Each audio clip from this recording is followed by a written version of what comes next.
Awesome. I see everyone's joining in. Perfect, perfect. Everyone's mic is getting connected. Beautiful, wonderful. I see some familiar names here. My Yes, client. yes.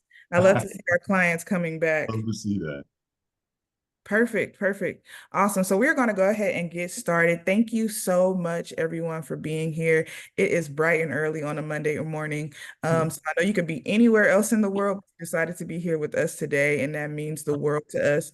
I won't be before you long, but my name is Briajni Sanders. I am the marketing coordinator here at PCR. So if you've gotten an email, information about our presentations, workshops, and any of our in-person events, that is all me. But my team is wonderful. So I wanted to make sure that everybody has the opportunity to come on camera if you can. I will be going through and muting mics just so that we don't have any major background noise, but we love to see your shining faces. We appreciate you being here, and we are going to get straight into the presentation. So we've already had our welcome. Thank you again for being here. For those of you who are new to the SBDC, we are the Small Business Development Corporation. So, or the SBDC is the Small Business Development Center. What we do here is essentially help small businesses, large businesses, medium businesses start, grow, and succeed, right? We want longevity for you and your businesses. We offer a plethora of workshops, over, I want to say 30 to 40 workshops in a month, right, are all at no cost to you, right? So we are a resource that is paid for through your tax dollars. So we have, of course, advisors here to help you. We have programs like today that help you with your financials. We have a restaurant academy, which Greg is also an advisor for. We have so much that we can do here, leasing, brick and mortars, how to start a business, writing a business plan is tomorrow. We have a workshop with Google as well tomorrow on how to get your business on Google. So what you may be thinking of, questions that you may have had for yourself and your business, we are here to help you answer them. And whatever we don't know, we will point you in the right direction for. So without further ado, we have one of our lovely presenters today, Greg Horos. He is an amazing, amazing advisor. He has done a lot of triumphant work in his short period of time here, helping a lot of our clients get out of bankruptcy and other things of that nature, because he is the man that knows the money. Okay, so he also runs his own businesses and things of that nature. Definitely have a area of expertise on costing. But without further ado, I won't be with you before long, like I said, but the gentle giant, as we know him, Greg Horos, please. You are too kind, Briajani. Thank you so Right. much. Thank you for being here. Today we have some esteemed guests. I'd like to welcome Monty Montgomery and Eric Klein from Monpac. They will be sharing their wisdom and knowledge and years of experience in the field of accounting, and they offer a number of services. I've referred a number of my clients to them. So rest assured, you are in great hands today. Sit back, take some really good notes, and feel free to chime in with some questions at the end. It looks like we're just going to dive right in and get started. Do we have, I don't have a screen up on Briajani. I don't have the presentation up on the screen. I apologize. Give me just a moment. Let me make sure that it's actually sharing. Thought it was me. Okay, I'm gonna stop sharing and I'm gonna reshare. Sorry about that, everyone. Let me.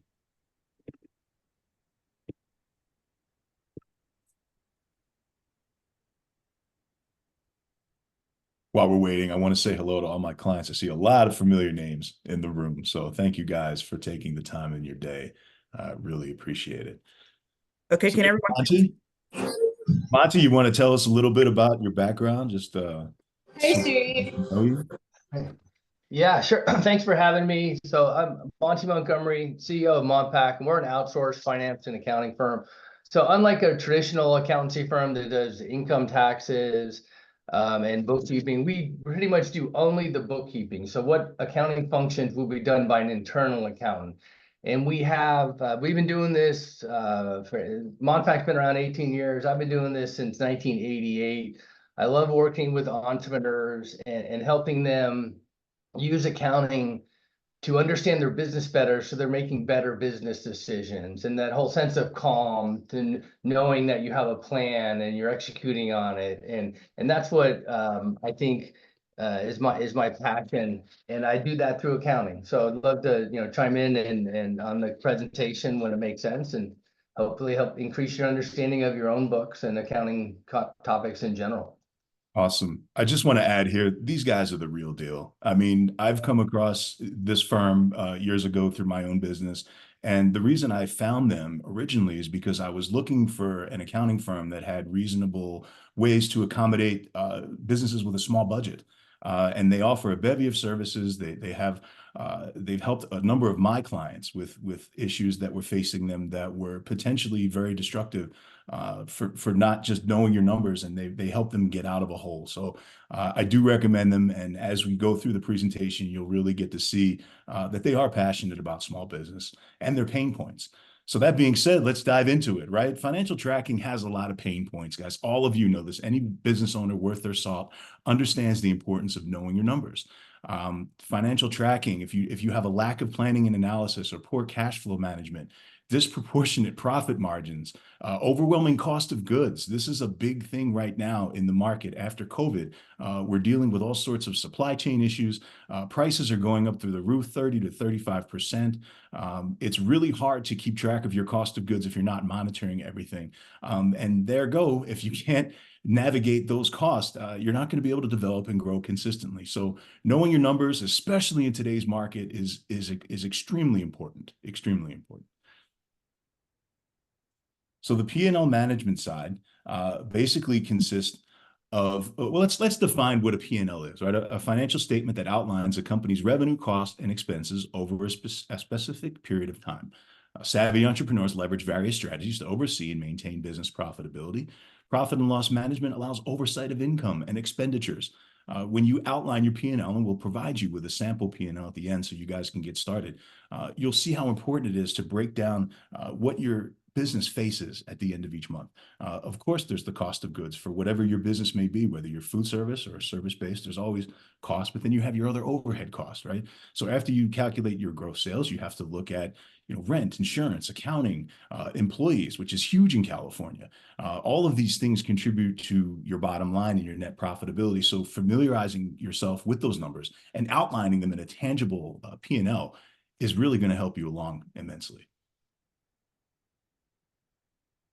So let's talk about profit margins, guys. What is a profit margin? It's a measure of a company's profitability expressed as the percentage of revenue that the company keeps as profit. It's your slice of the pie. It's the perfect picture, right? You can tell that people who are having financial problems at the end, they say, wow, we have a lot of sales. I hear this from a lot of my clients too. We have sales, but we just don't know where the money is going. We thought we were profitable, but then when we look back, they're going to start finding problems. They're going to find that maybe invoices are carrying forward, or they're not staying on top of their vendors. They're not really looking at costing out items in their menu properly, and it's going to reflect in their P&L. Think of a P&L as a telltale sign for what you're doing right with your business and what you're doing wrong and how to correct it.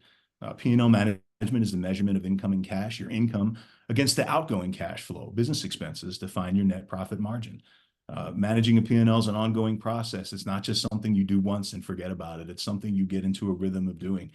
As a business owner, when I started, I was doing these every day. And then even when my business was profitable, I continued that practice into as I wanted to grow and expand and hit other markets. I was looking at my P&Ls because the numbers always really do tell a story. Profit or loss in a business can be calculated by subtracting the total business expenses from the total income for a given time frame. People use these to assess the benefits and risks involved with your business. An example I could use is looking at preparing for a loan, right? When I help a lot of my clients, and some of them are in this room today, when they're looking for a loan, which PCR does help people with, you have to have a strong P&L. You have to know your numbers, because building those projections off of the numbers are going to buttress your case for that your business is going to be profitable. How are you going to prove your business is profitable if you don't have anything to base those assumptions on? You're pretty much shooting up into the air and hope you hit a target. Bottom line, consistent P&L management is extremely important as regular tracking. It ensures that the statements reflect accurate representations of the company's income and cost, not just for loans, not just for investors, but for you. As you grow your business, you want to be confident. You want to have that sense of, my business is going to be able to weather the storm, even no matter what comes at you, whether we go through another pandemic or we have a shortage of products. There's always things that happen in the food service world where products are recalled or there's a scare. You want to be able to be ready for that and be able to pivot. And you can only really do that with strong financial analysis. I wanted to give Monty a chance to jump in here because I've been doing a lot of talking, but Monty, I know you get a lot of clients coming to you where, the P&Ls are probably not the best. And can you just share some examples of, why it's so important to track those numbers? Yeah, I think it's a great point. I kind of view the P&L as sort of your first stop in understanding your business. It's a report that tells you a lot. And I think you made a couple of key points. Like it's covering a period of time. And I think a good period of time is a month. You can get more granular and do weekly, and I think that's helpful. But a lot of expenses are monthly. Like you pay the rent once a month, right? You may pay payroll twice a month, things like that. So you look at it in different periods. Obviously, you file income taxes based on your annual P&L, but I think a monthly P&L is important. And then sort of the way you organize it. And I think the nuance, the insight comes from having enough detail in your P&L so you can track things, but not so much that it confuses you, right? There's like a happy medium for your business. So if you talk about a restaurant, you look at, what I like to do is look at the revenue sources. Well, we have food and beverage. Maybe those are the two, right? You may have takeout versus in restaurant, or you may have revenue that comes through a channel like DoorDash. Or, those things can be, big impact. You can have high revenue and lower margins because of the take that those delivery services take. So if you have like enough granularity to sort of track that, you start to get insight. And then you look at what are your food costs and your beverage costs, and then you understand your margins like that. Some people do. You probably recommend looking at every product, what your margin is, because that's how you price things, right? You want a certain margin, but you also want to sell them, so you can't price it to your desired margin. So it's a combination of all these things. And if you're looking at your P&L and it's organized properly, you start to make decisions based on that. And that's where you find a successful business comes out of that. Right. And you brought up some good points, and some of the people attending today attended my menu costing seminar, and we referenced P&Ls heavily, even when talking about those third-party channels, which has become essential. It's kind of, you now have to work with these third-party apps to even survive in the food service world.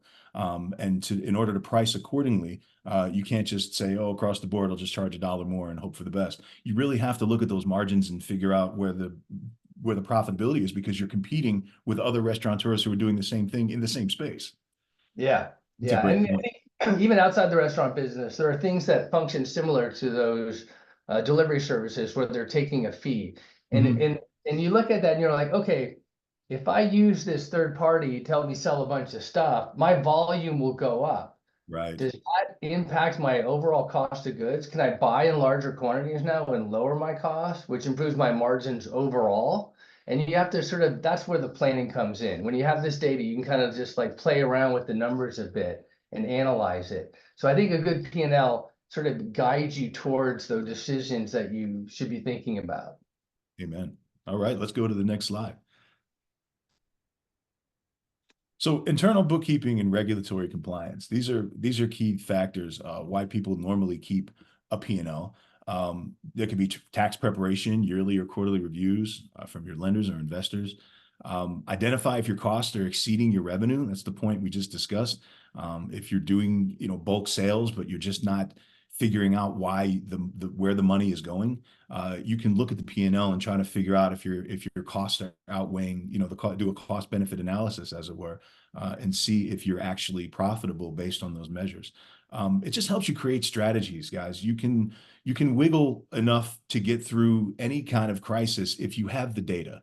I always say this during every presentation, numbers always tell a story, but you can't get anywhere if you don't know your numbers. And part of the reason, the genesis of this financial literacy series here at PCR is to encourage business owners to really become intimate with their numbers and understand what your business is doing. That can lead to different strategies, changing your payment terms, reducing transaction expenses with vendors or distributors, increasing overall sales. I talk to my clients a lot about the power of negotiation, working with your vendors to extend your terms, or I actually had one client who was going to declare bankruptcy, and we started talking about, looking at your P&Ls to try to figure out a way forward without having to go that path. So you can only really do that if you know your numbers, and then you can walk into the negotiation with power. Knowledge is power, and that's why it's important to have a P&L. And then you also can measure it against other financial documents, such as your balance sheets and cash flow statements. It's going to just give you an in-depth snapshot of operational performance. There's a little graphic here that says how to calculate. But since we have Monty on the line, I just wanted him to chime in and talk a little bit about just the importance of data and comparing them against other pieces to find that profitability. It's a really good point. And this is something that like small businesses struggle with, obviously, because you're sometimes you're low on resources, you don't have a full accounting department. But even if you do, it's hard to do. And I learned finance and accounting the old-fashioned way, meaning I worked for my father, and he was a CFO, and he was a turnaround CFO. So, for example, he was CEO at Chuck E. Cheese, big company.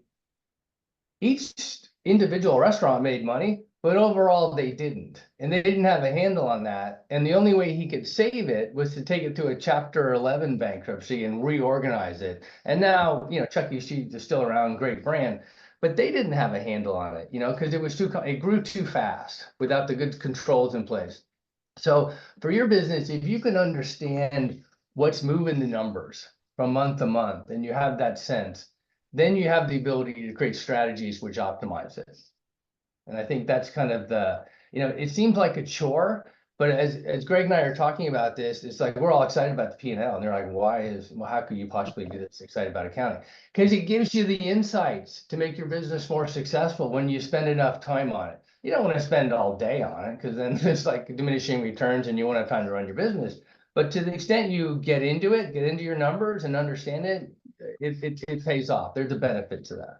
I can speak to that too. That's so great that you said that, Monty, because it just gives you a sense of confidence. How many business owners just don't feel that they know their business, and then when they talk about their business, whether it's to a potential vendor, a potential new client, a banker or a lender or an investor, the knowledge that you have, that your numbers that quick, and you can just say, if we did this, then we'd have this. If we had X, we'd have Y, and it's actually based in a metric that can be tracked back to your sales. Then you're unstoppable. And that feeling, that confident feeling, is why you want to know your numbers, and why you want to be so intimately associated with what's going on with your business, so you can grow it. Definitely. Next slide, please. So that being said, proper P&L management is good stewardship of your business. Company revenue increases, but expenses accumulate as well. The more money, more problems, right? As you grow, your business is going to just incur expenses. That's the nature of the business. Proper P&L management ensures profit margins remain higher than your costs, and generating your P&L statements, whether on a weekly, monthly, quarterly, and yearly, or all of the above, that's going to help you battle an ever-shifting economy, especially now, guys, the state that we're in with the recession, and in terms of post-COVID and the supply chain issues. You really need to be intimately involved with the understanding of your company's fiscal performance. Next slide, please. So this is what the purpose of today is. We're going to go through different steps, and we have them outlined here today. Step 1 is complete P&L statements. Step 2, how to compare those statements. And step 3, changing up your game plan, using that data to actually move forward and pivot if necessary. Step 4, which is why Monty is here today, partner with a financial expert for their opinions and guidance during times where you're unsure of where to go. And then just being consistent and implementing all of the above for success. So we're going to stop and do a little poll here, guys, just to get a feel for the room. And find out where you guys are. The first question is, how many of you already utilize P&Ls? Would it be each year, each quarter, each month, or what the heck is a P&L? Let us know.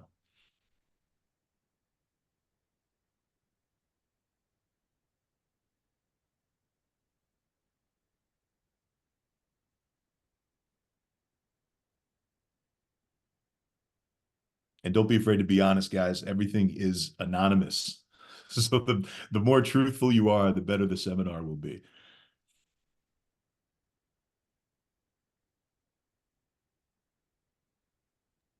Greg, I just want to make mention too that all questions are on the same poll. So Oh, okay. if you're not seeing them, Okay, perfect. please scroll through and then we'll answer them all together. Great. Okay. So then number 2, the biggest challenges in crafting your P&L data, tracking your sales, tracking your costs, measuring comparative data for analysis seems to be a big one after and then following inability to arrange and summarize your data. The main focus area of your P&L priority is general financial tracking, tax preparation, always a big one. Business growth development looks like dead even with taxes, and then loan investment opportunities. So we're almost complete. We want to give everybody a chance to answer, and then we can go through and kind of adjust our presentation based on the way you guys answer the questions. We want to make sure we're guiding this for your benefit.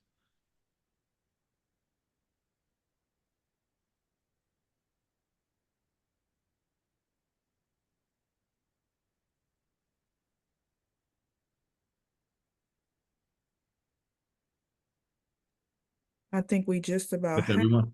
Okay. I'm going to end the poll and then Greg, let me know if you can see the results, or if not, I will go ahead and say them for you. I can see the first one. How many of you already utilize P&Ls? The majority of you say each year, which is great. I got into the practice, Monty, of doing mine not even each month. Like I was almost doing them bi-weekly, right? Because I like you said, it's just a puzzle to me, and it seems like the more I stared at the numbers, they started to talk to me in terms of what I needed to do, and I made decisions based on that data. What do you think a good practice is for business owners? A minimum monthly. Mhm. And then you can get more granularly. So if you look at monthly, you compare months over month, then you know that certain costs are monthly, right? And then if you look at other data on a weekly or daily basis, like daily sales, and that's sort of one way to look at it, or weekly sales. And then if you look at, sometimes I like to focus on leading indicators. What are the orders that came in Mm. that we haven't shipped yet, which makes it revenue, so you can even get more nuance with that. But I think if you look at it at least monthly, and then look at your P&L month compared to month, you start to get that insight. You see the variances, Right. and you try to understand the variances. And as you go into more detail on the P&L, how it's structured, then this will make more sense when we're talking about understanding variances. But that sort of gets down to the point 2, right? Which is, what do you do with it, right? Yeah. So I mean, I just wanted to check. That's brilliant too. And another thing too, since we're all in California, the cost of labor is just really high here, guys. I know how a lot of my clients are feeling that crunch from the mandate recently passed on the $20 minimum wage, and it is trickling down and affecting smaller operators. Looking at your P&Ls and your cost on your labor, because payroll is usually biweekly, is a big telltale sign. You want to measure those sales against your staff, and it's going to tell you, is your operations tight enough, right? Are your operations tight enough? Are your shifts in accordance with high foot traffic times? Are you really breaking down when your sales are coming in, and are you utilizing the employees to the best of their potential? Or are you pretty much paying people to stand around during certain periods where they could be cut from a shift? Those are one of the things. Labor, I can tell you right now, is one of the biggest cost savers when we dive into someone's business. I'm sorry, did you want to add something, Monty? No, I think it's really important, and it changes over time as you grow, right? You can afford to have a little more people that are not fully utilized at certain times, because you're in a growth mode. You're trying to be ready for customer service. Like I have probably, well, we're a little larger. We have 330 employees. So I have about 10 employees that are available to work at all times. And this is for expansion of our clients, existing clients, or when we get new clients, we're ready to take them on and provide good service. But we're at a scale that we can do that. If you're at 10 employees in total, one is a huge change, right? So you got to really dial it in. True. Okay, second question. The biggest challenges in crafting your P&L data, looks like the big winner here is measuring comparative data for analysis. What are some of the hurdles when you see clients coming to you saying, look, I just have all this data, but I don't know how to apply it? What is the first step you usually recommend? We usually will always take a first pass at their chart of accounts, and that is really the organization of the P&L. We try to get, as you know, as I mentioned earlier, enough detail that is useful and not so much that it's confusing, that happy medium. And then you try to get the information current, because a lot of times people are speculating about, well, it's this happened, then that happened, that had a big impact.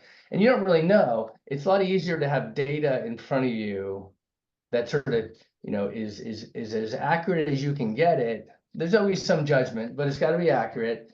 And then from there, you have to do that consistently, at least over 2 months. Mhm. And then you can do the comparison. So it's the organization and the consistency of how you're recording things is what makes it usable data, I think. And that's a challenge. It's harder than it sounds. Some businesses are more straightforward, but you know, even funny things can throw it off. So say, for example, you buy your supplies once a week, and there happens to be 4 weeks in 1 month versus 5 in the next. Mhm. You're going to have 25% more supply expense in that month. And you have to understand that. Oh, I know it's a lot. We ordered more this month. I get it. And that's kind of all you need to know. You know, next month will be better. It'll be lower. So things like that. Yeah, my chart of accounts need to be corrected. That's almost standard.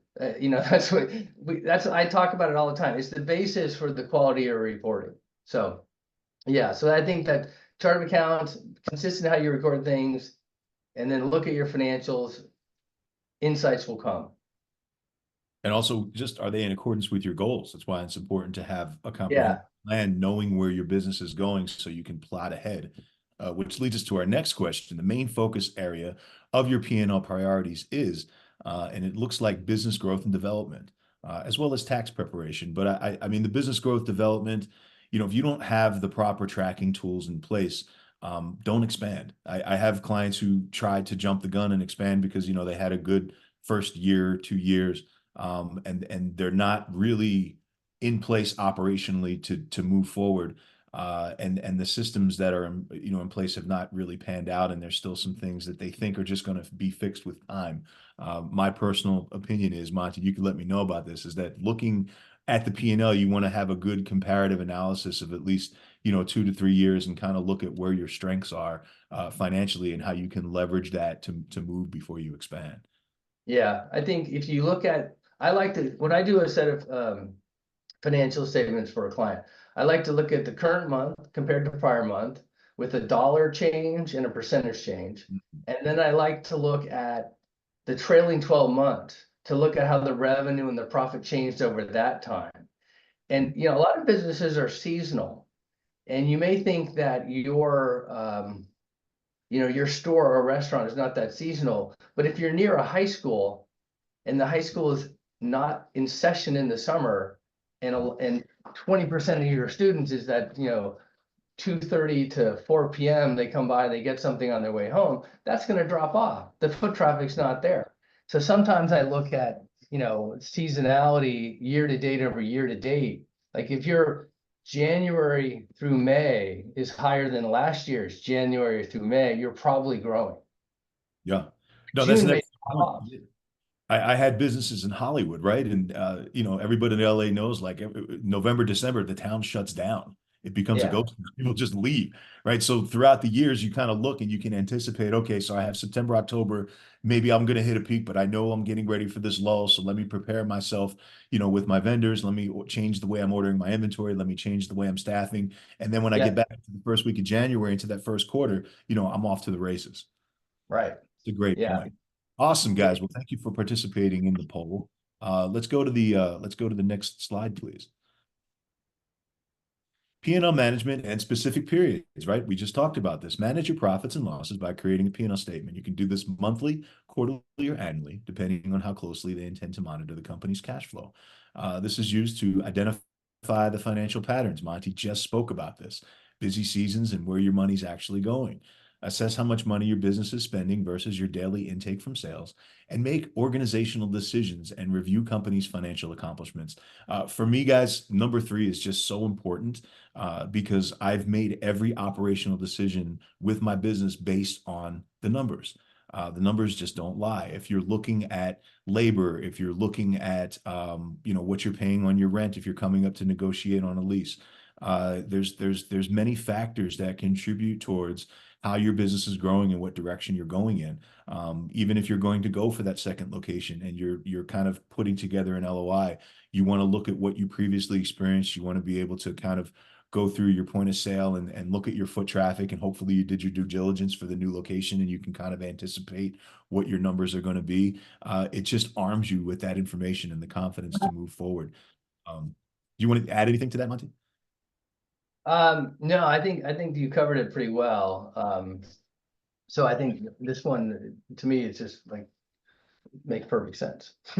Awesome. Let's go to the next slide, please.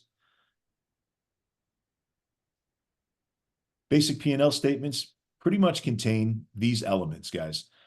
This is the meat and potatoes of the document. Gross sales revenue, which is your total sales made in one period before deduction expenses. Cost of goods sold, total amount paid is a cost directly related to the sale of the products. That's your inventory, right? That's what you're selling.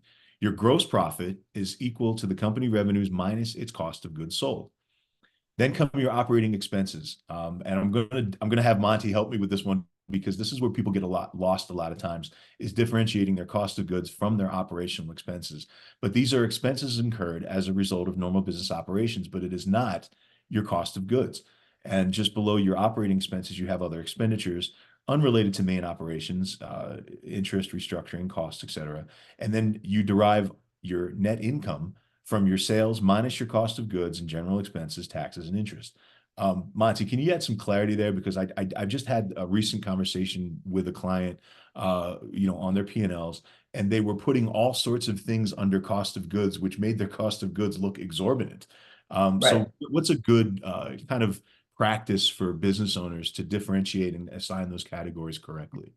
Yeah, so basically your cost of goods sold, COGS, is used whether it's a good or not. We use the term interchangeably. It's really cost of revenue. And it is the cost of providing that service or the cost of producing that good that you sold. So when you think about it in that sort of like narrative definition there, it's very different from the cost of getting the sale, attracting someone to your store, or landing them as a client to provide that service. That's separate. That's down in the operating expenses. Or developing new products to sell. That would be research and development. Or your general overhead. So the way I like to look at it is, say you're you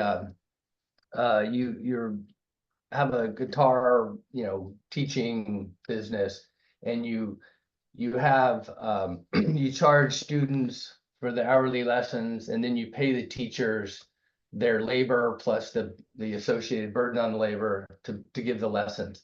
That is the cost of the labor is your cost of goods sold in that scenario. The cost of advertising to get the students to sign up with you, that's below the gross profit or the gross margin line. Sometimes you'll hear that term, it's the same thing.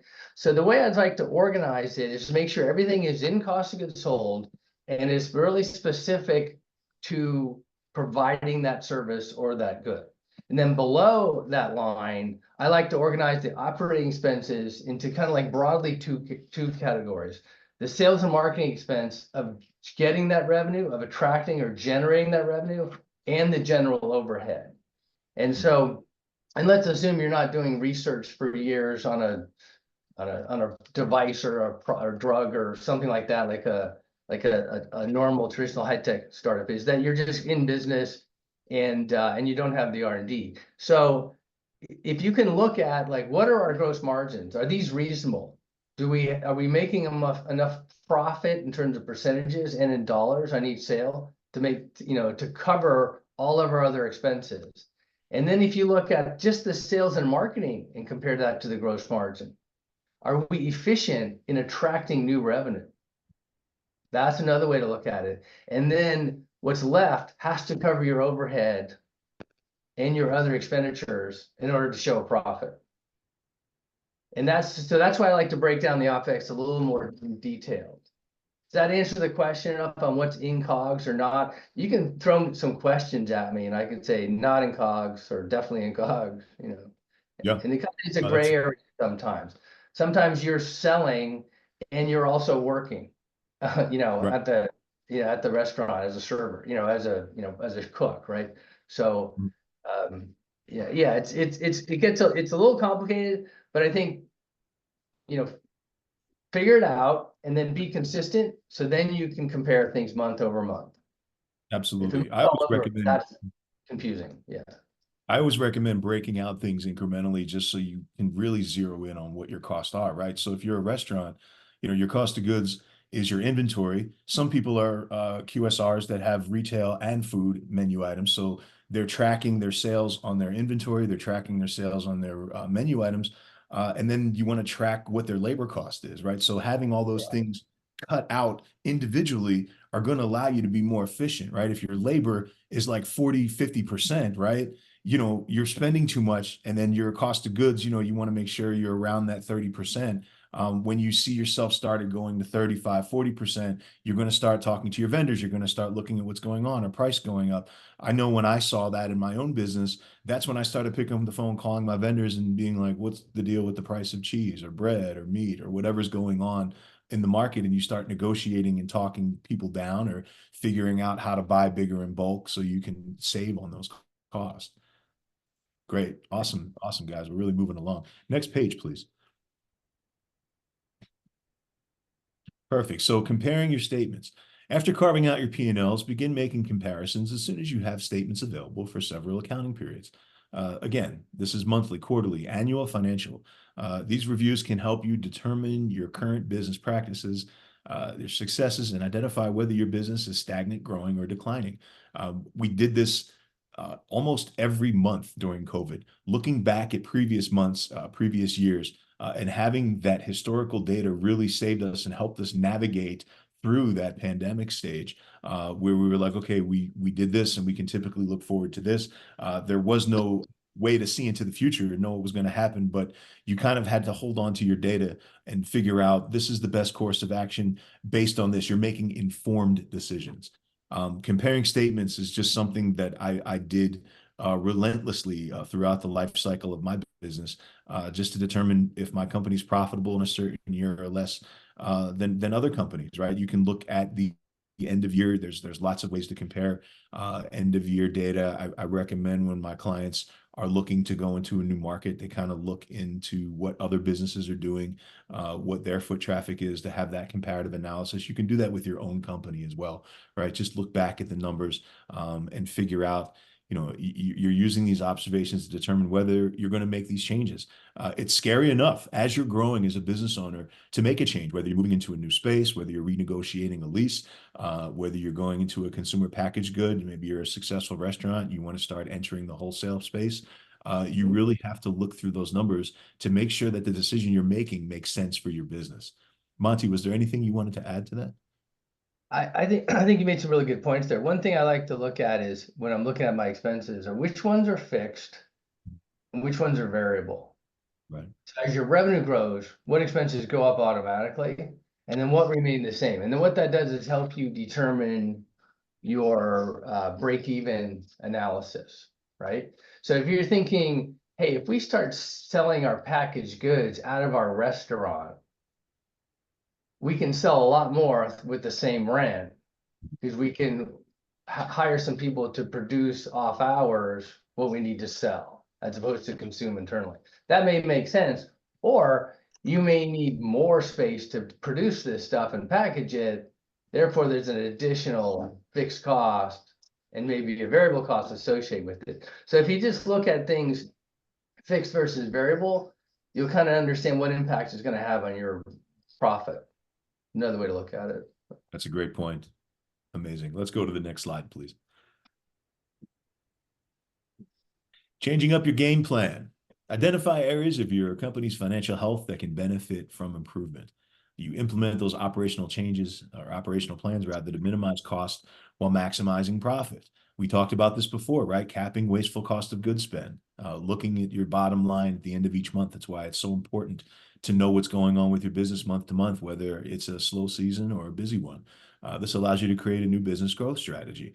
And once you've identified areas causing the highest expenses, you can search for new vendors or alternative suppliers to reduce those costs, or perhaps, negotiate. And I can't tell you how many times I went back to Cisco and I talked to them about prices on cases versus eaches, ordering your volume, making sure that you understand, hey, one of the negotiation points I talk with my clients a lot is, if you're ordering by a certain threshold and you're meeting a minimum requirement, you should qualify for special spending, special costing, right? You can also alter invoice payments terms. You can talk to them about moving you from a net 15 to a net 30. I have a lot of clients who have found success in kind of using their vendors to lean on in financial crunches. I know we did it during COVID. We had a lot of vendors who were working with us who came through for us because we had established a relationship with them over the years.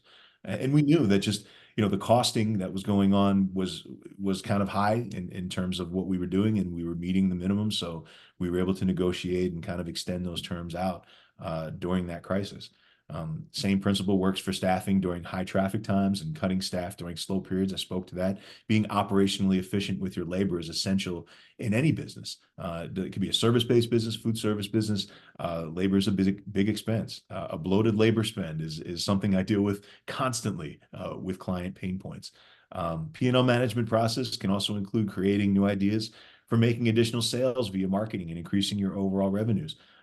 We talked about third-party relationships and working with Uber Eats, DoorDash, Grubhub, understanding the dynamics of, they're going to charge you that commission, and you're going to have to spend a little bit of a marketing fee if you want to be seen on their little carousel in the app. But you can look at those numbers and figure out, if I make X margin on this product when it's sold on this platform, because I increased the price by this because I know what my cost of goods are, then you can leverage that out and you wind up reducing your exposure on those commission fees. And I have seen success, and I have had clients seen success in leveraging those platforms, those relationships with those third-party apps to increase customer foot traffic, and maybe even snatching some of those customers back and directing them to the direct sales funnel through their website. So it's a plan that works, but only when you know your numbers. If you notice current discounts, rewards, or loyalty program initiatives listed, they have an impact on your business as well. Knowing what your margins are allow you to say, well, hey, if my margin is really high on product X, why don't I offer a special on those slower foot traffic days, Tuesday or a Thursday, or maybe a happy hour program? I can do that because I know the cost of this item doesn't really hit as hard as the item that includes more protein, right? Or something that has a more expensive ingredient. Doing that, you'll notice a lot of companies have successes with tapas style meals during, prefixed kind of happy hour specials because they're making a margin on those things, right? You only know that when you're intimately affiliated with your numbers and you're familiar with them. Did you want to add anything, Monty, to any of those?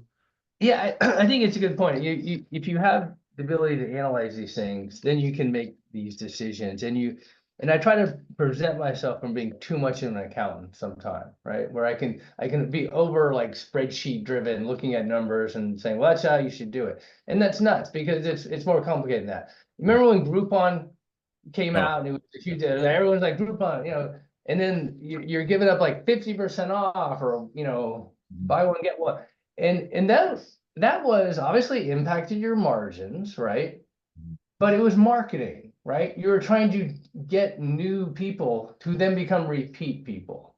So you have to look at it not just that, oh, that's going to hurt your margins, don't do it. It's going to be, well, maybe we should try it and see if we get repeat from these people, because that's where we get our regular high margins, right? So it's like when you swap out expense, you're negotiating with your vendors, and you're like, what can we do to lower our expenses? And the purveyors may be like, well, you could go to this cheese versus that cheese. Well, let's try it. And then you see a review. It tastes, the pizza tastes different. Someone gets, like, it changed their cheese or something. You're like, oh, okay, they like the cheese. Let's go back. That didn't pan out, right? But you can do these things, and I think, and that's where I get to like try not to be too much an accountant. If an accountant chose the food that you have, it wouldn't be a great restaurant, right? Yeah. And oddly enough, the whole supersize thing in America, I read that whole idea was created by a cost accountant who was analyzing this and said, you know what? If we charge a little bit more for an extra large, it pretty much takes the server the same amount of time to provide that service, but we make a lot more margin because there's so much high margin on the soda. Yeah. So let's just get bigger What, fries, bigger drinks, and we make more money. yeah. And that's something that was, that's an accounting driven mentality right there. Not always right, but helpful. One of the tools in the toolbox, not the only one, right? It helps you also, what are the sales drivers for your Yeah. customer base, right? I mean, what is the value add that you're going to offer your customer to have them come to your establishment over the guy who's across the street? And you can only offer something before you give the business away, right? You can't go that Yeah. route. But you can also look at items that are high margin, lower cost, and then build in a discount where the customer then feels a perceived value. Wow, I'm getting an extra set of French fries because I'm a loyal customer, right? When in reality, it only costs you 50 cents to give you that little thing of French fries, right? It reminds me of that old adage of the deli in New York, and he used to give a pickle out to everybody who came into his deli, and he said, just give them the pickle, just give it if it makes them happy, right? And it's Yeah. only going to cost you the few extra cents, then just do it because the customer is going to walk away making you made them feel special, right? But do Yeah. it in a scientific way. Do it that's based in numbers. Don't just give away the store just because you want to be generous, right? It's still a business.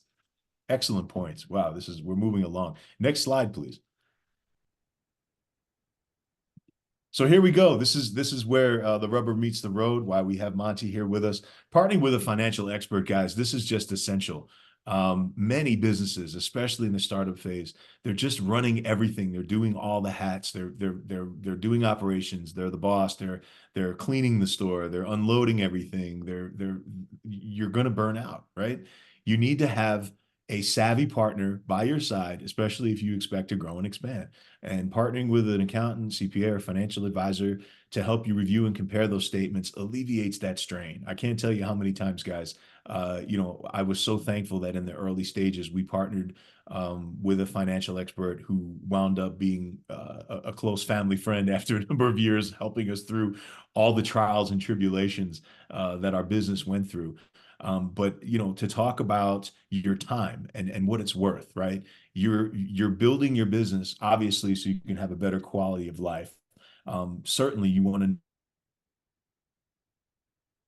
know these and be able to navigate the landscape with having those metrics in your mind. But having a bird's eye view, having someone outside of your sphere who can give you that analysis and that advice and help you navigate the tax world, particularly in California, is really, really important. So I'm going to shut up for a little bit and let Monty talk to you more about what he does and his area of expertise and how he's helped entrepreneurs like you.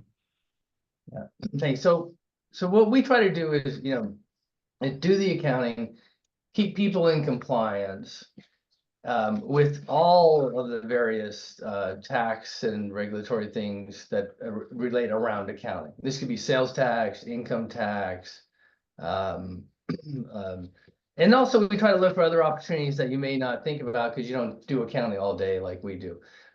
So what we don't do is income tax preparation. So we always work with typically a CPA that specializes in that. And the reason why we don't do that is it's a seasonal thing. It's a once a year type of thing, and it changes and it's extremely complex. So what we like to do is to be, as I said earlier, the internal accounts that help you every month.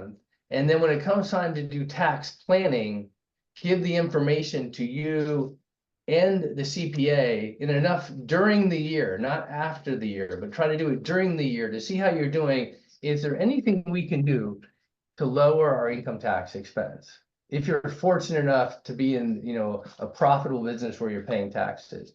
And we have a lot of the ideas, but the CPAs really know the rules, and they're changing rules from time to time. And there could be things like, well, if you bought this equipment this year, you could take bonus depreciation and wipe out your taxable profit for this year. Like, oh, okay, then we get a loan for the equipment and we pay off the equipment over time. That's an example where the amount of depreciation you can take is sort of calculated by the tax preparer.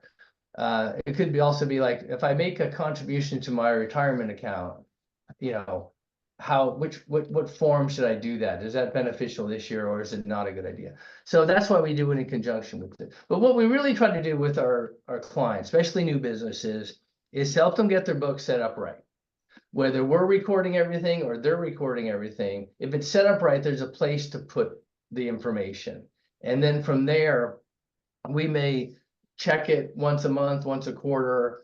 And then a lot of times we'll just go through that with them on a phone call and help them understand their business. And from there, they're making decisions, better decisions. That's kind of our goal, is to increase the value of their financial information to them. So getting it set up right, keeping them in compliance, making sure that, like, hey, you have a deadline to file your sales tax return. You know, it's on the 15th, or it's on this day, or your sales went up, you have to file more frequently now. You get all these notices. Once you're in business, you realize how many notices you get from the state and local and federal government. It's unbelievable. And you have to stay in compliance with them, because if you're late, there's a penalty, then there's interest, and then there's stress that comes along with it. And we try to avoid stress. I think if you can avoid stress in life, you're going to be healthier, you know, and financial stress is obviously a huge driver. So, so that's what we try to do, is be a good financial expert, increase the understanding, relieve stress, and have you do what you do best. And we'll, you know, help you use financial information to support that. You mentioned Add to that. Eric talks with entrepreneurs all day long. So. Yeah, thanks, Monty, and nice to meet everyone. I think the big thing that we would say is we picture running a business, like Greg mentioned, like trying to hit a dartboard. And every time you put it off, you take a step back from the dartboard. And if you don't know your analytics or your metrics, maybe you don't know where the dartboard is. And when you don't have a good partner to help guide you through this process, you don't understand your metrics, you're going to end up with a lot of holes in your wall.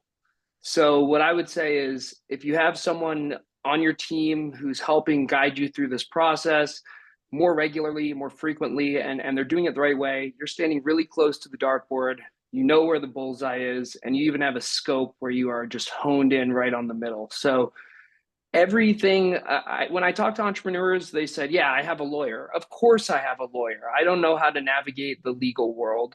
Well, why would you have a lawyer and not someone from a financial perspective? How often do legal issues come up versus how often should you be looking at your financials and understanding your direction?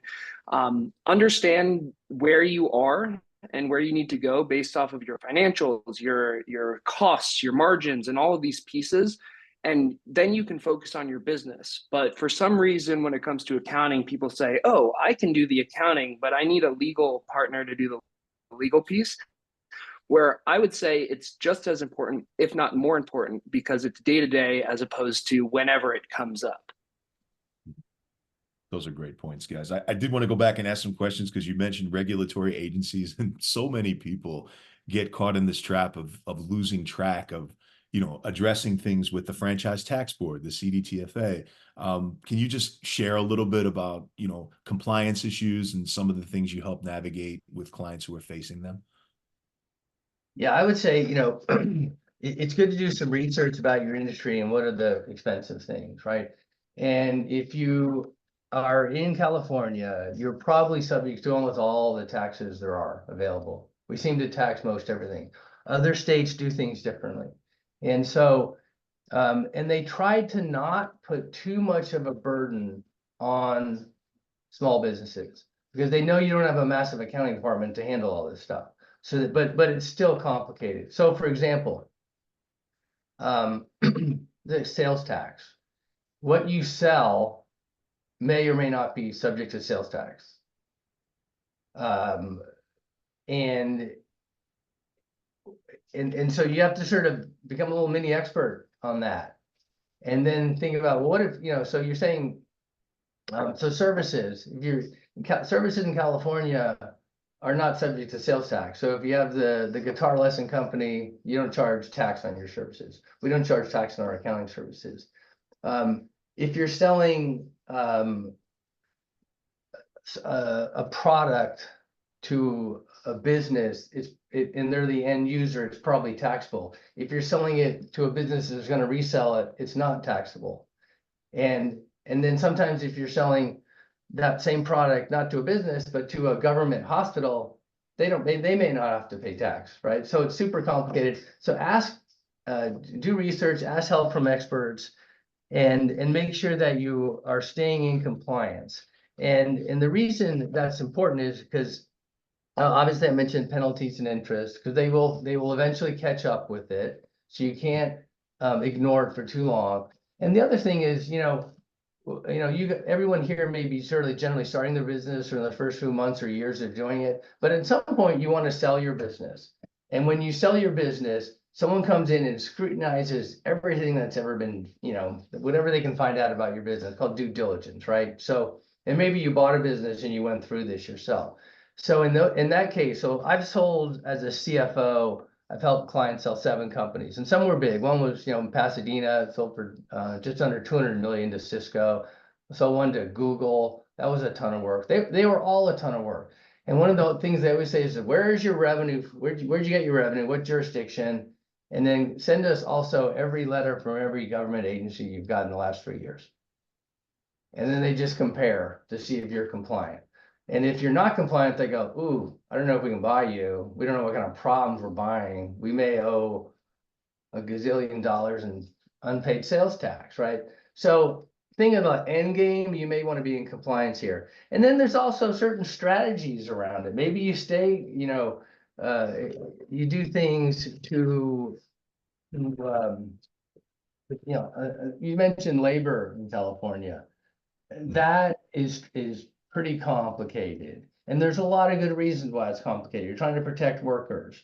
There's wage theft, there's workers' compensation. You want to protect your workers from injury on the job. All these things, are there for a good reason, but they're cumbersome to comply with. So using a payroll service will make sure that you're withholding and paying all the taxes and that they're calculated correctly and you're not late on that. And then whether or not you use a contractor versus an employee, that's a complicated thing. It may seem cheaper to just pay people out as a contractor and they may like it, but it's not always correct, right? And you can't just look only at the cost difference. You have to look at the legality and the employment law associated with it. So there's a lot to it. It's unfortunate that you think you want to be an entrepreneur and you want to be your own boss and all that stuff. And it is wonderful life. It just comes along with a lot of compliance knowledge that you need to get up to speed on pretty quickly. And you want to do that not in the hard way. Which is when you get a letter like, yeah, scary, Scary thought. Nobody wants to be in the middle of an audit. Trust me. I've been through a couple. They're very, it's a very daunting process to go through. You guys have obviously seen so many entrepreneurs come to you with so many different stories and struggles and challenges. Without going into too much detail as to protect proprietary information, is there an example you can give of a client that has come to you and maybe they're just P&Ls were a mess, their business was falling apart, and you were actually able to help navigate them out of the pit? Yeah. So to give you one example is you have like 2 people in the business and they're kind of equal partners, even though it's a corporation, right? And they have different skill sets. One's more of a sales background, and the other is maybe more of a artist, creator. And so one's going to sell, one's going to create, manufacture, and they just have different views on why the business isn't working. But they're just talking about areas of that they're familiar with. No one's looking at financial statements. So we said, well, let's check. Let's get your P&Ls organized properly. Let's record everything. You guys all agree how we're recording this and that. Okay, let's look at everything. And then you have some, as you said, the data doesn't lie sometimes. Unfortunately, you can put spin on it, right? And you can present things in a way that push an agenda. But if you're like a third party like us, just like, hey, we're gonna lay it out. You guys sell this product and this product. We calculated the cost of selling this one and the cost of selling this one, and you lose money on this one and you make money on this one. That can't be. I'm like, what's wrong with how we calculated it? Right. It's right. Yeah. Oh my gosh, what do we do? And then you try to like not get, you try to diffuse the situation, not create more angst and anger among the people in the business, because they're both trying to do the right thing for the business, right? So you give them this, and then eventually you're like, well, here's some things that could work. Can you raise the price of this? Like, maybe. All right, well then now that's profitable. Can you bundle them in a way to get bigger sales? And you start to think about these things when you have something to look at. That's how you start to solve the problem, because you can be in a break-even business for like ever, it seems like. Yes. Right, until something catastrophic like COVID or the 1-2 punch of interest rates following COVID. That was fun, right? We're still dealing with that. But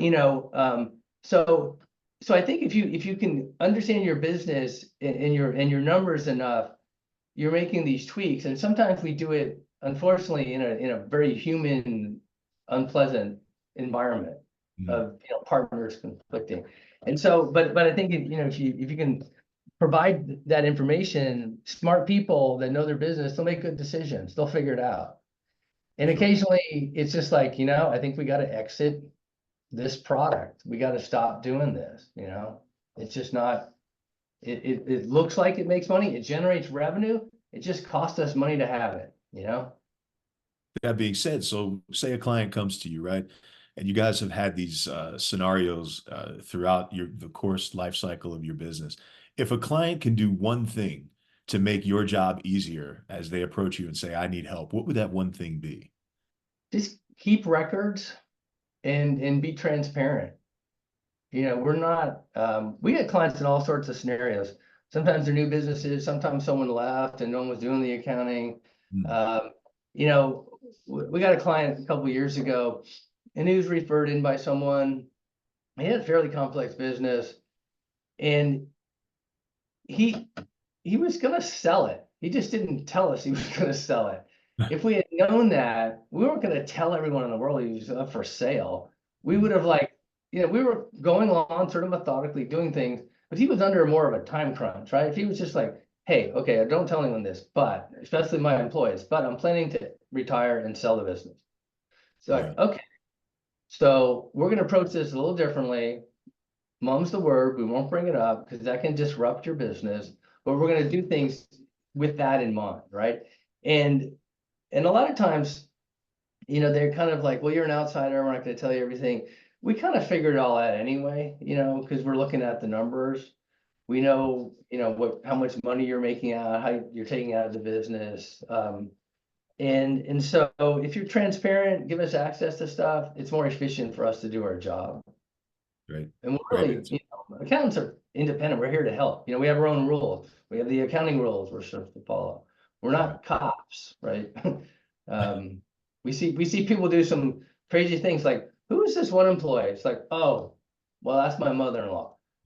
She's on the books because she lost her job and she couldn't get Social Security yet, so we put her on. Well, if you're going to sell the business, the new owner may not want to pay her for doing nothing. Yeah. That's why they say never lie to your attorney and never lie to your accountant. Pretty much, yeah. I was CFO of a VC fund, and the VC said, he was talking to someone, and I was in the room. He goes, I do two things before I make any decision. I talk to my CFO, Monty, and I talk to my lawyer. Yeah.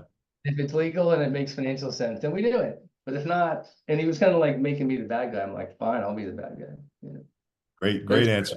Yeah. Yeah. Thank you, Monty. That's amazing content, guys. Let's move on to the next slide. So I guess to wrap it all up here, guys, consistency, right? The key is consistency. It's consistency in order to ensure the longevity of positive changes you make by implementing P&Ls. The secret sauce is consistency. Make a commitment to keep detailed records. That's what I want you guys to walk away today with, keeping in mind your P&Ls are detailed records of your company's costs and profits. Highlight it, write it down, and take it with you. Creating new and accurate statements allows you to stay informed about how your business is performing and oversee the success of your business strategies. Next slide, please. And implementing your strategy for success. The P&L forecasting is a critical part of strategic planning. Anything you want to do, guys, whether it's expansion, whether it is franchising, if it's passing along a business to the next generation, making sure that you're perhaps financially able to do that. Monty gave the example of wanting the buyer wanting to go into the books and figure out what your debts are, what your obligations are to the state and to the Fed in terms of tax liabilities. It enables you to set realistic and achievable goals, identify opportunities and risks, and allocate your resources more efficiently. Through forecasting your P&Ls, you can compare your expected results with your targets and adjust your strategy accordingly. Monty, do you want to add anything on that point? No, this is good. I think once you get to the point, which is down the road where you got everything sort of dialed in, you're looking at your financials, they're consistent, then you get to play around with the numbers a bit and say, what if we increased our prices 5%? Would we have the same number of transactions and 5% more profit? Does that hit the bottom line exactly? That's, maybe we should try that. Maybe 2% is the right number. The other thing is kind of a final point that doesn't come up too much in discussions like this, is think of your financial information as perishable. If you get your financials on the 24th of the month versus the 10th of the month, and they were telling you something that you should change immediately, and you're losing $5,000 a month, and you didn't make the change till the 25th versus making it on the 10th, that's $2,500 of additional loss you would have preempted by having your financial information and doing the analysis and making that decision sooner. It's super important in a turnaround. So I think my father is the only one that sort of taught me that you need to close the books right away. Well, we don't have all the information. I don't care if you don't have the information. I need numbers. I got to make decisions now. So give me what you have. Tell me what's missing. I'll make the call. And he would do that. And it was, very, dramatic sometimes. But if you just think about it as perishable and you got it set up right and you're getting it soon, you're making decisions sooner, that's going to have a positive impact on your business. Excellent advice. Excellent. Next slide, please. So I have a sample P&L here, guys. It's very straightforward. Rajani has a attachment she can send out to each of you. Those of you who are not familiar with what a P&L looks like, it basically looks like this. This is what a P&L is. Familiarize yourself with it, play around with it. Those of you who are my clients know about QuickBooks. I always point you to go into QuickBooks and kind of play around with the numbers, do the comparative data analysis. You can compare your month, to another year, to another period. These things are very, very easy to navigate, even more so if you have a professional like Monty helping you along.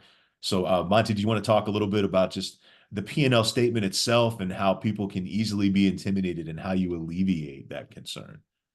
Yeah, so we're very experienced at creating P&Ls that work for different size businesses, and the basic one, not detailed so it's useful, but not so much that it's annoying. And then you can always just export these to a spreadsheet and manipulate it different ways, right? But it's helpful to set it up in the system like QuickBooks so that it is useful. And once you start looking, this is kind of a weird concept, but the way I think of a P&L versus cash flow, they're a little different, right? Some businesses they're pretty much aligned. Everyone pays cash or credit card, and then all your expenses are paid that month as well. And then, so if your P&L said we made $100, you would have $100 more in cash at the end of the period, at the end of the month. That's just the way it worked. But expenses and revenue are either paid before, during, or after that month. So that's where you have to sort of understand how to improve your cash flow. You can look at the P&L, then look at when am I going to receive this money, or when do I have to pay it out? And that's another element of the analysis that you want to do. And you mentioned 15 to 30 days. Well, that can be huge. Payroll, you pretty much pay in the month, right? If you have a restaurant, you're pretty much paid. But if you're selling on terms, well, then they may not pay you for 30 days, right? If you can get longer terms from your suppliers, you'll have more cash in your business. One of the things we did at our old company was we put in a new time and billing system so that we could invoice twice a month. So our accounts receivable that was normally outstanding dropped in half, and our cash went up by half our monthly revenue. And until you have all these things, you can't really play around with that element of the business, right? Because if you deal with financing a business, one of the weird concepts that is kind of counterintuitive is you can have a profitable business that's growing that consumes cash. Does that make sense? Very true. Yeah. Oh, absolutely. I mean, there's other factors people don't consider, like what does it cost you to actually acquire a customer, right? What are your marketing? Just because you're not paying a PR firm a monthly retainer doesn't mean you don't have marketing costs. There's different things that people can do to kind of package those in, working with the third party apps and doing like social media promotions and so forth. But there are other expenses that people incur that they wind up at the end of the month, like where did all this money go? So you start with a good, consistent, accurate P&L. And from there, you can then expand your analysis and thoughts into other areas. But without this, it's really hard to get undone the next stuff, And it's part of the entrepreneurial journey, the way I look at it. Awesome. Let's go to the next slide, please. So now we have some time for some questions. We have about 15 minutes or so. I would welcome Briajani to come in and kind of recommend how people can frame those questions. I guess you can put them in the chat. Just keep in mind we have a limited point of time, and if you guys have any specific questions that are germane to your business, I recommend setting up a scheduling a time with myself or another advisor. But if you have a general question that you think fits within the presentation, please let us know and put it into the chat. Absolutely. I'm gonna jump in for you right now, Greg. We did have a few questions in the chat. Again, you all can put those in the chats. We definitely want to answer those questions for you. So I have a question here. It says, what are other names for P&L? QuickBooks calls them statement of activity. Typically income statement or profit and loss statement are the ones that are most common. Statement of activity is a little vague. Could mean other things to some people. That could talk about the activity of the account as a whole. Like QuickBooks covers all the books, and like also it could be for the balance sheet, right? Mm-hmm. Yeah. Perfect. Our next question is, would a Stellar POS system help track all costs? I can chime in on that one. I work with clients who have Clover, which is a system that I'm pretty familiar with, and it actually has the ability to transfer your sales directly over to QuickBooks, so you don't have to worry about inputting that data. It won't give you a full P&L until it's put into that system. But even like if you use a Square, which is a very rudimentary system, it'll kick out a general sales report. My answer to that question is, how sophisticated is your business? How are you looking to grow with your business? Do you have a large to medium size or a small business? These are the type of questions I would get into during an advising session and help you navigate the best solution. Perfect. I also see some asking about the presentation. I will send you the recording within 24 to 48 hours. And I'll also drop in the simple P&L template for you all in that same email. So just be on the lookout for that. Again, just give me like 48 hours so I can make sure I grab the correct attendance. I see there's a hand raised. Let me go ahead and answer these two questions firstly. So it says, can you also have a company that does not have a profit for several years, but is still growing like Uber?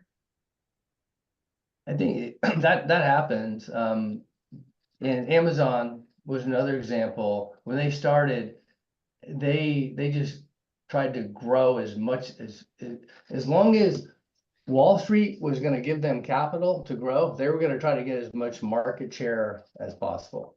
But it takes cash to run a business. It can come from revenue, or it can come from outside capital, debt, equity. The whole other discussion of whether what strategy makes sense, but it is totally possible. But at some point, you have to make money and return capital that you borrowed or that invested in you. So it won't be forever, but it can be for a long time. And you also want to look at how much you're burning through, right? Your burn rate of your cash, if that investment capital is coming in, that's not income, right? That's money to kind of throw gasoline on the fire if you have a concept that actually is becoming profitable at some point. But again, the importance of looking at your metrics is going to be the telltale sign whether, you get out before, the company just folds, or it actually going to take off. And that happened in 22, 23. There was a period during COVID when it was crazy and all these startups were raising a lot of capital and the valuations were very high. So that capital was in effect lower cost. And then interest rates went up and everyone said, well, I can get like 5% return with zero risk, or I can get a bigger return with a ton of risk with you. I'm going to not invest for a while. And therefore companies were running out of money because they were still burning. And so they did everything they could. They looked at every line item in their P&L to save money.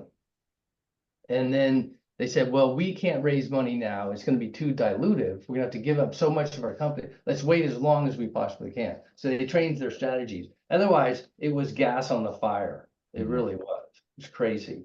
And we go through these cycles. And then people forget that 10 years later, we're back in them. It's what humans do. Mm-hmm. There was one question about booking a time to talk with you, Monty. I know Eric put a link in the chat, but did you want to talk about, how, if any of the participants want to get in touch with you? I see Eric just put it in the chat. Yep, he just replaced. Okay, perfect. Yeah, Eric, has a degree in accounting, and we also have, in addition to me, we have 4 other CFOs and some very senior accountants who get on the calls. Sometimes I do it if I'm available, but I'm all over. I'm spread fairly thin, but I do like to chime in, and so there, so we just sort of talk about everyone's unique situation. We don't have sort of a cookie cutter approach because everyone's doing things a little differently. And then someone had a question about, what's it like to have a meeting to go over the numbers?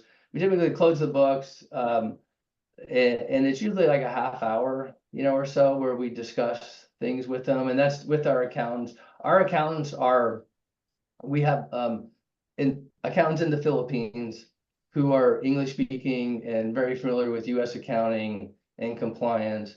And that's what makes it more affordable and scalable.